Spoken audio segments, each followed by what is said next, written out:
So in the previous classes, we talked about the security of data link layer and IP layer. We looked at how ARP works, how IP works, how ICMP works, and we discussed how to manipulate those protocols. Some of them, actually, the problem is in the software that implements those protocols. It's not really the protocol itself. So we talked about how to manipulate those protocols to compromise computers. Also, last week we talked about the IPsec. IPsec can be used to build host-to-host or gateway-to-gateway security channels to maintain confidentiality, integrity, and authenticity at the network layer. However, IPsec is kind of expensive because it works at the network layer, which means if we establish a secure channel between two hosts, any communication between those two hosts has to be secured, either encrypted or authenticated. However, in some cases, we don't want that. We only want to secure some particular collection between process, not hosts. And also, for IPsec, the keys exchanged between two hosts are used for all the communications for different process. So if we want to build something, we want to use different keys for different pairs of process. We would do this at transport layer. So in this class, we're going to move up to the next layer, transport layer. So we have been looking at this slide several times. Transport layer is located between the application layer and the internet layer, network layer. So IPsec actually, transport layer actually provides service for the applications, and it uses service provided by the network layer. So the transport layer protocols, they extend IP protocols from host to host delivery to process delivery. So each layer we need some kind of identifier to deliver the data. So at the transport layer, that identifier is called port number. So at the transport layer, we use a combination of IP address and port number to identify a remote process. So we looked at this before. The only two transport layer protocol we are using right now is UDP and TCP. So UDP shorts for User Diagram Protocol. It's a very simple wrap-up of the IP protocol. It doesn't provide much more than IP, except adding a port number there. On the other side, TCP provides some reliable, collection-oriented, and in-order delivery. So different from IP or UDP, TCP requires explicit collection setup, and it can discard, ignore corrupted packets. So there are several ways in TCP to detect if the packet is corrupted, besides checksum. So we are going to talk about that in a moment. The most important one will be sequence numbers. And also in TCP, they can retransmit lost packets using the acknowledge numbers.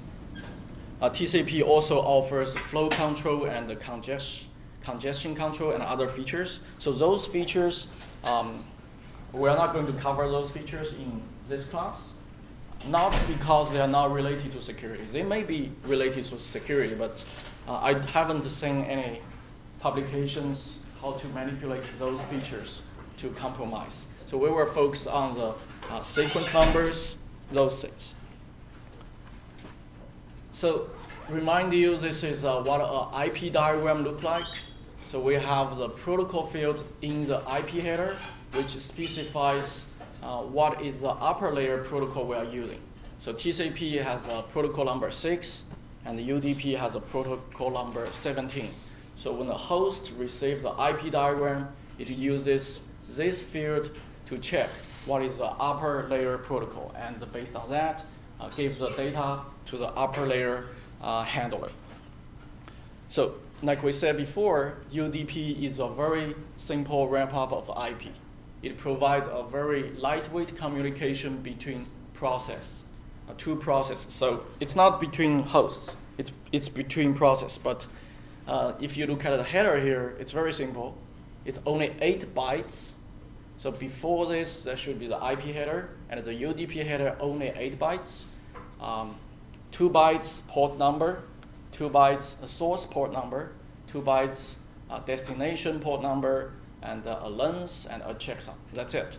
So it doesn't provide any control that IP doesn't provide. So basically, it's just a very simple wrap-up of IP. So if it's this simple, it cannot provide extra features. Why we are still using UDP? So UDP, it has some advantages. First, UDP doesn't require any collection establishment. So later we will say that TCP requires relatively complicated collection establishment. So whenever your TCP IP stack, so your UDP handler, receive a message from application, that application wants to use UDP, that stack, which is part of your operating system, can send that data out as soon as possible. It doesn't need to do all kinds of control checking, those things. So since there is no collection, either side of the communication, they don't need to maintain the collection state. So it's computationally much less expensive than TCP. It's much easier to implement than TCP. So in TCP, you have to allocate buffers. You need to generate random numbers for the sequence numbers, and also set up other parameters. So if you are using a UDP server, the computational cost for that server is much lower than a TCP server. And also, the UDP package, just like what we saw just now, the package itself is very short. The header is only 8 bytes. So those are the advantages for UDP, even though it cannot provide many advanced features as TCP. So who should use UDP? So basically, any applications that transmitting lost or corrupted packets is not worthwhile, in those cases, you may choose use UDP. For example, if you are doing a conference call, and if there is a late packet, you are not going to use it because it's already late. You will simply drop it. So UDP is much cheaper than TCP for those kind of applications. And also, some simple query protocols like DNS, they prefer to use UDP. So imagine in TCP, we have a three-way handshake, we were talking a moment. So basically, to establish a TCP collection, you need to send 3 packets. And then you send another packet to query the server. After that, you need to do another three-way handshake to gracefully close that collection. That will be 7 packets in total. Even though that protocol can guarantee retransmission, but it's 7 packets or even more. But if you use UDP and that packet is lost, UDP, you will be send a query and get a response. That will be just 2 packets. Even if the query packet is lost or the response packet is not, you can resend that by your application. That will make it 3 packets. Still, it's much more cheaper than TCP. So because UDP is a very simple wrap-up of IP, it has the security problems like IP. So we discussed before, one problem of IP protocol is spoofing, because the client, they will specify its own IP source address. Because they can specify their IP source address, they can also specify their port number. So if there are two process 1 on host A, it is using port number A to do a UDP communication with another process P on host B. They will do something like this. And an attacker on another machine host C, another process P3, it can easily construct a UDP message using host A's IP address and process 1's port number. So in this case, the process C can send a UDP message to process 2. However, process 2, there is no way for process 2 to identify is this really from process A instead of process C. Obviously, those kind of attacks can be defended by IPsec, but in this scenario, we assume that we are not using IPsec. So this is a problem in this layer. So even though we can solve it with some solutions in the underlying layer, but still it is a problem at this layer. So to solve those kind of problems, in this layer we have TCP. So TCP is a collection-oriented. So TCP will establish a virtual path between the source process and the destination process.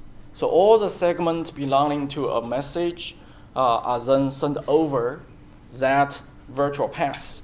So even though IP is collectionless, so TCP operates at a higher level, one higher level, can be actually collection-oriented. So collection-oriented here means there is an explicit setup and teardown of the TCP session or collection.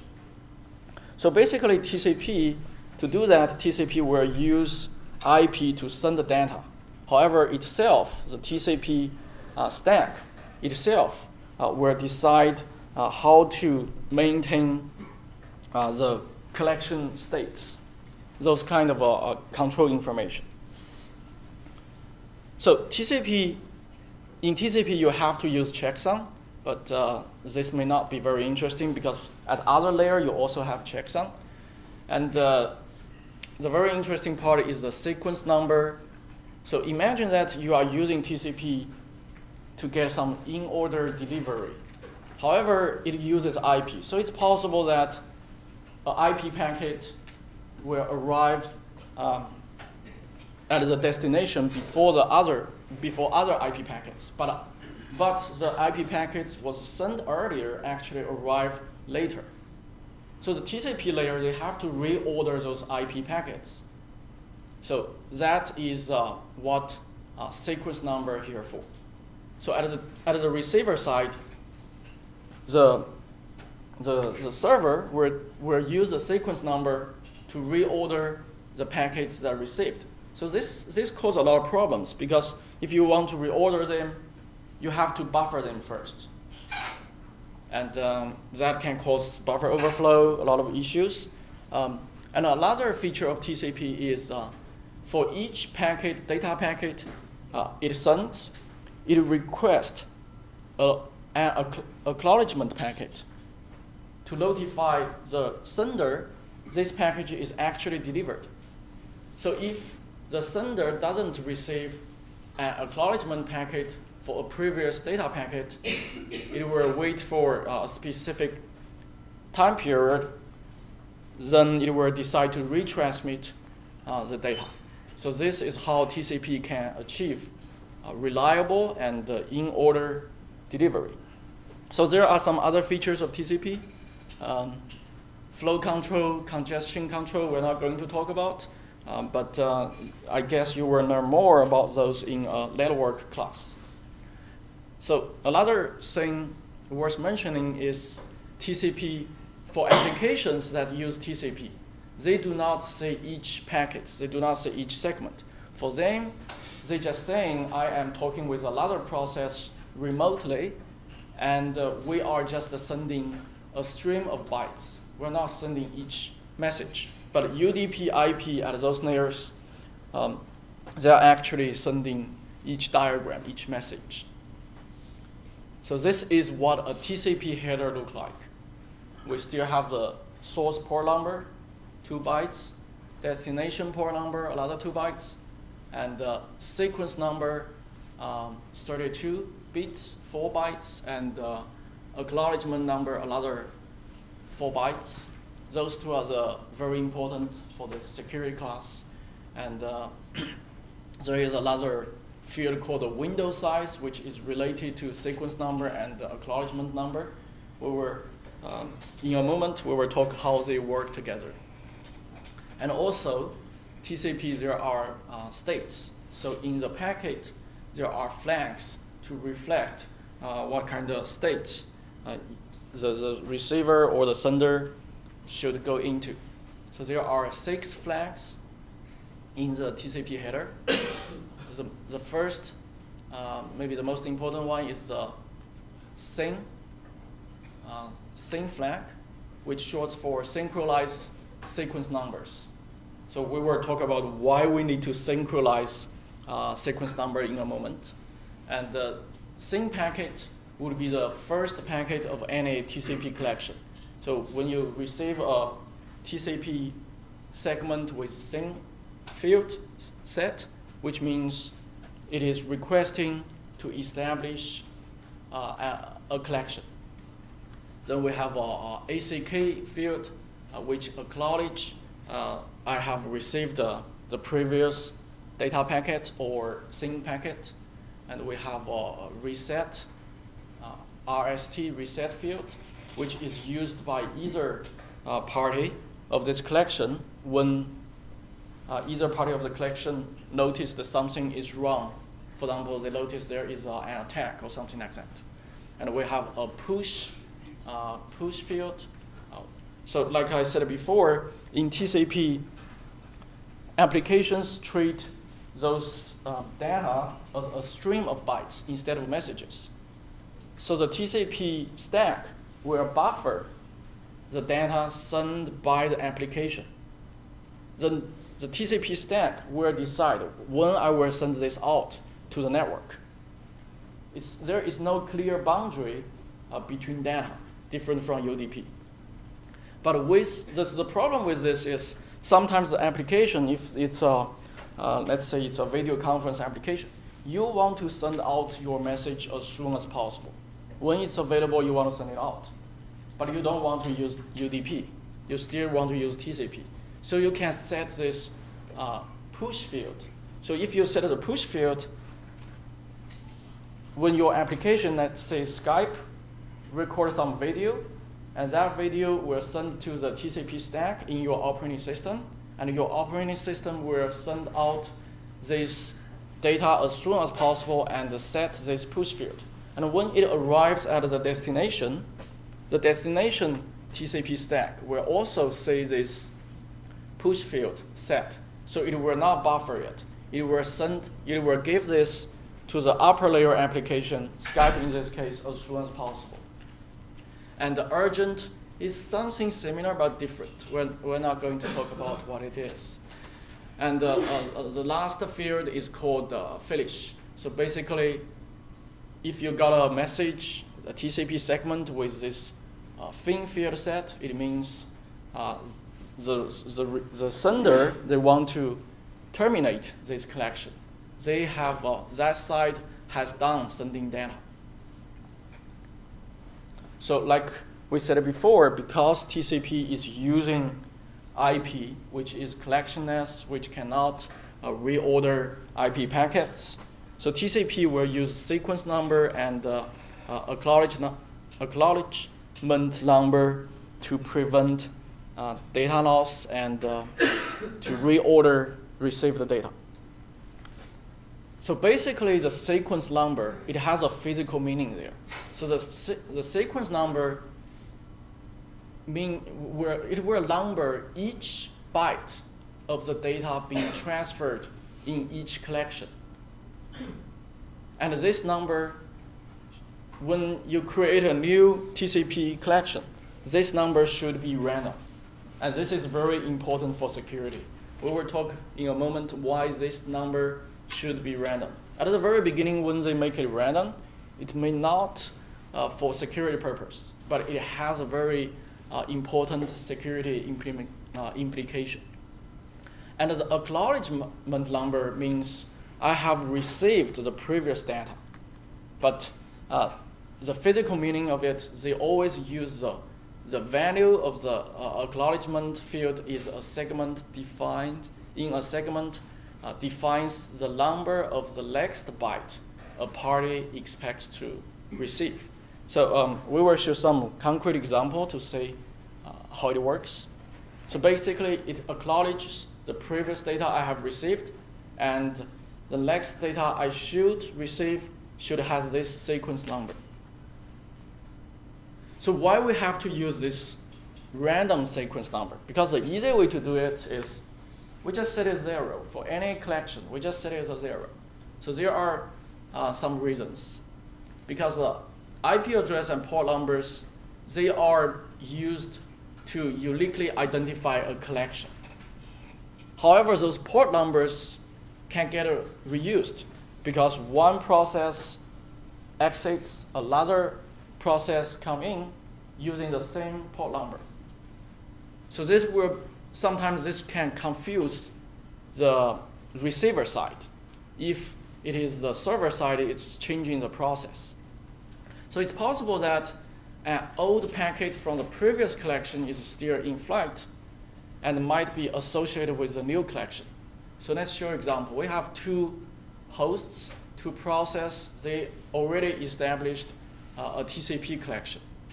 So process A runs on IP address 1 and port number 1, established a collection with process B on IP address 2 and port number 2. So this process A is trying to send some movie data to the process B. So there will be many IP packets and the TCP segments, and the process B will assemble them into a whole movie. Then somehow something bad happens. Process A is killed, maybe intentionally, maybe unintentionally. So it cannot gracefully close this collection. And another process might be a malicious one. This one jumps in. This one pretends to be process B, process A, to send TCP segments to process B. So because this process is using the same IP address and port number, the process B cannot tell they are actually different process. So this one may send a book, and the process B will attach them together. And also, this can be something malicious. So this is the same as the UDP spoofing attack, if this is a remote malicious process. But TCP can stop this kind of error or attack because it has this random sequence number. So every packet process A sends to process B, it has a sequence number. And that sequence number should be random, should be safe. So when process C sends another packet TCP segment to process B will check if that sequence number is in the range of the sequence number I am expecting. If it's not, it will say something wrong with this collection. I will simply reset this. I will simply ignore this. So it is actually, I believe it is designed for this kind of error, not really attacks. But it can, because of this makes spoofing attacks much harder, but still possible. In the next class, we are going to discuss the state-of-art work in this TCP spoofing attack. So why it's harder? So previously in UDP or IP spoofing attack, the attacker only needs to know the victim's source IP and the victim's source port number. But in this example, if the attacker wants to inject some malicious data to the process running on the server, it also needs to use a valid sequence number. So this sequence number is determined by that window size we saw previously. So if you set the window size very small, it will be even harder for attackers to inject. Here should be TCP, sorry for that. To inject data to the remote process. So even though in this case, when the server replies back, it will always replies back to process 1, the malicious process controlled by the attacker can still inject data to the server. So if we put everything together, now we talked about the controlling fields, we talked about sequence number and acknowledgement number. We put them together to say how to establish a TCP collection. So any TCP collection starts with this three-way handshake. So first we have the server side, which there is a server process. Usually this server process runs at user land. And there is a server transport layer software implementation. Usually this is part of the operating system. And the same thing for the client side. So the server will first request, the server process will first request a port number from the operating system, saying I want to listen on this port number. So others can request the service from me. So you see here, if the server successfully get a port number to use, it still needs to advertise this port number to others, so they know how can I talk with this process. So one way to do this is to assign some port numbers to some specific applications, and usually these are the port numbers we use for different applications. So if you are having a FTP service, no matter which FTP daemon you are using, server you are using, usually they will use port 21 to listen to incoming requests. And also HTTP, the one you are familiar with, usually they will use 80. And HTTPS will use 443. So this is not required for you to run any kind of TCP server. This is not required. If you run your own, let's say if you run your web browser at 5,000, it's totally fine. But the other side of the client would not know you are running that, running web server on that port. So this is how the server gets the port number. Then the server listens on that port number. Then the client, when it wants to talk with the server process, the client process will first also request a port number. But that port number does not have to be predetermined, because that port number will be in these packets. So when the server receives this packet, it knows what is the source port number. So the client process will first generate a random sequence number. Let's say this sequence number is 8,000 in this case, and it will set the sing field, which means I want to initiate a collection with you. Then the server receives it, and it will first generate its own sequence number, another random number in this case, which is 15,000. This is another random number. And also, it will set sing field to say, I want to establish this TCP collection with you too. And also, I have received your previous request, your previous sing package. To do that, it will set the sing and also ACK field. So the acknowledgement number here is supposed to acknowledge the client process that I received your previous packet, this. So it will use the 8,000 plus 1 as the acknowledgement number. It is not using 8,000. It uses plus 1 because the physical meaning of this is the next TCP segment I'm expecting should have the sequence number 8001. So when the client process received this packet, it will consider I already established a one-way collection with the server. It's not two-way yet. Then it will send back the server another ACK message to acknowledge the receiving of this same ACK message. And that message will have sequence number 8000, not 8001, because I will explain that in a moment. It's a little bit confusing. And this one will be ACK. And they will also negotiate the window. Actually, it's not negotiated. So for that way, the window size is 5000. For this way, the window size will be 10,000. So we will discuss what does those window size mean and how they are used for security purposes. So after those three packets, we have established a three-way handshake. And both sides can start sending over data. So several things worth mentioning.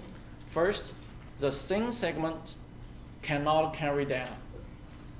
In the specs, it says that it cannot carry data, but it consumes one sequence number.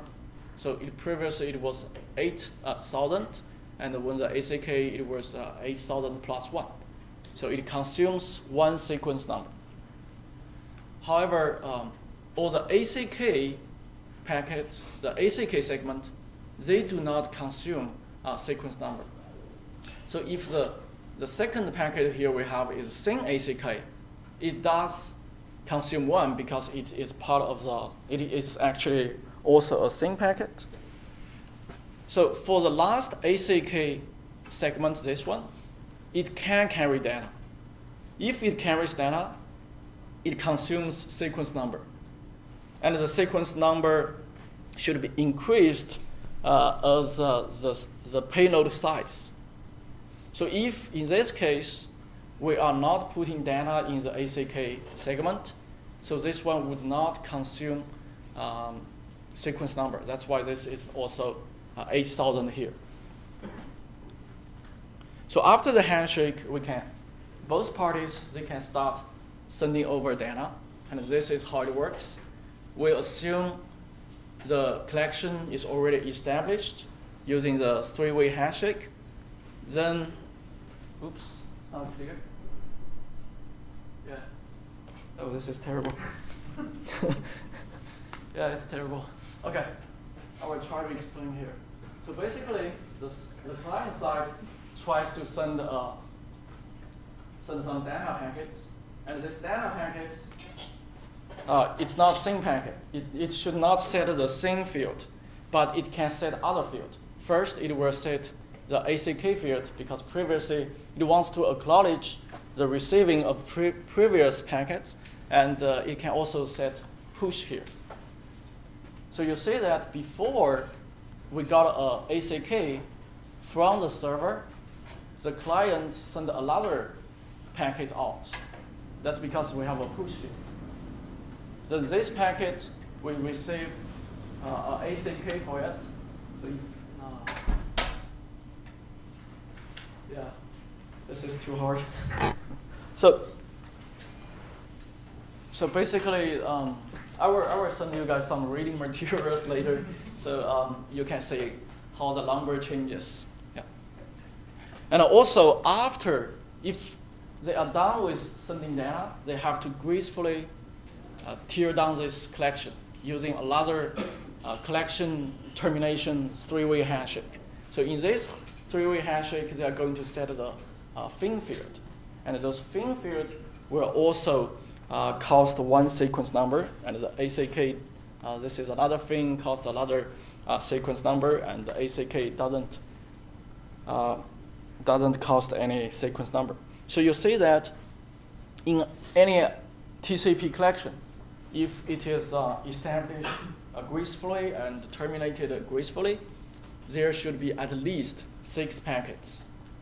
So that's why if you want just want to do a simple DNS query, this is not economical.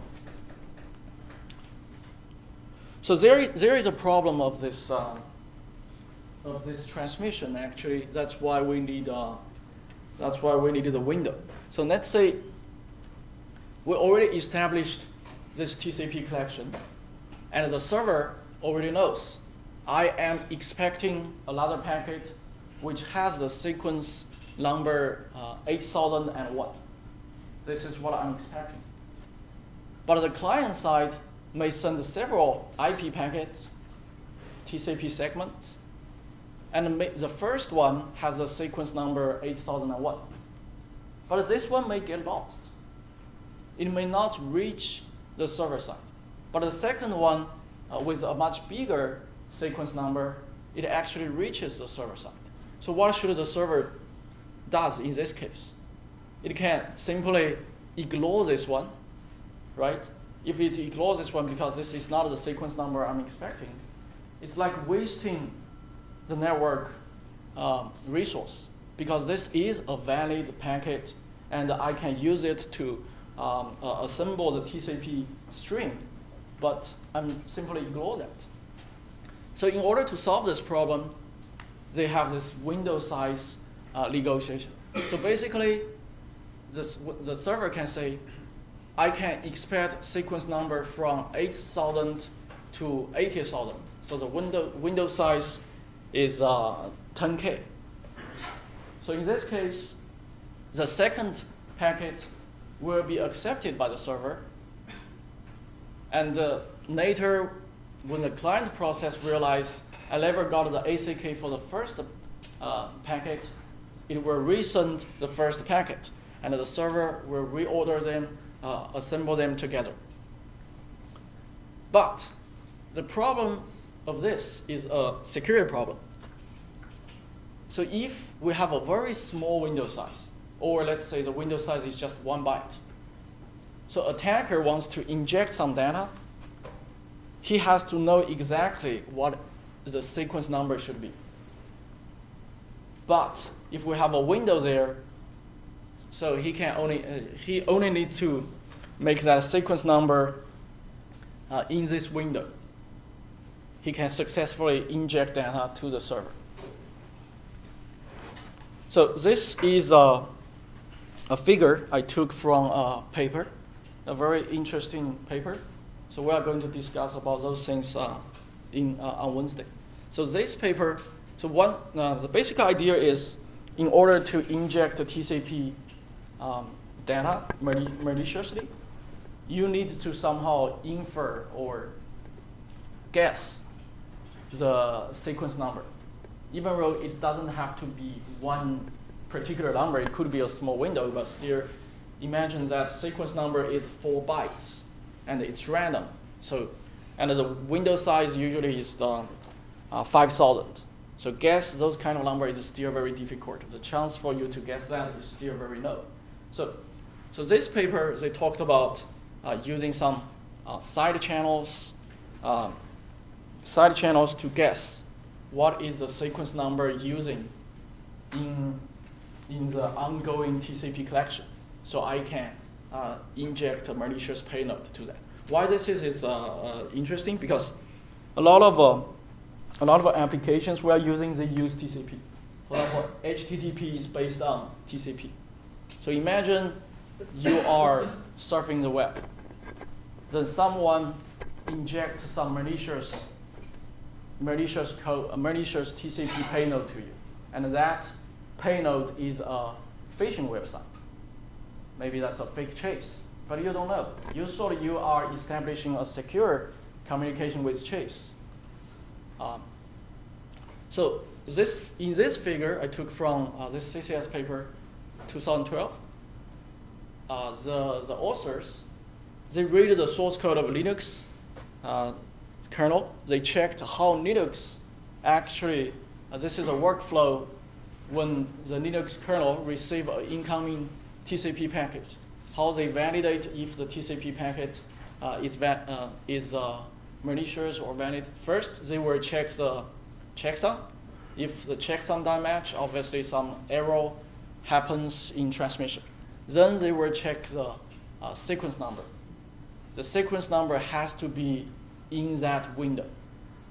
If it's out of that window, it will not say it's malicious, but it will send out a duplicate packets because there might be some overlap between TCP segments. So they will send out an error message to the sender and maybe a reset message to reset this TCP collection. They will also check the acknowledgement numbers. If it's invalid, they will drop it. If the TCP packet has no payload, it's still, they will simply ignore that, which means maybe they are doing some kind of testing, maybe not malicious, but we will ignore that. And it will also check retransmissions. So basically, this is how TCP works. I'm not covering all the TCP features, but this is basically what we need to know for the next class, how to do TCP number inference. Sometimes it's called a number inference. Sometimes it's called a number guessing attacks. So we are going to look at several. The original one first. That's a very old one. I think it's in 1990s. So a guy called Robert Morris. He actually developed the first worm that used a buffer overflow to inflect all the hosts on the internet at that time. I think that was early 1990s. Then maybe, I don't remember when, he first discovered, because before that, people thought we cannot spoof TCP because of this sequence number. It's very hard to spoof. Then he actually demonstrated that there is a way to guess what is the sequence number, so we can inject malicious data.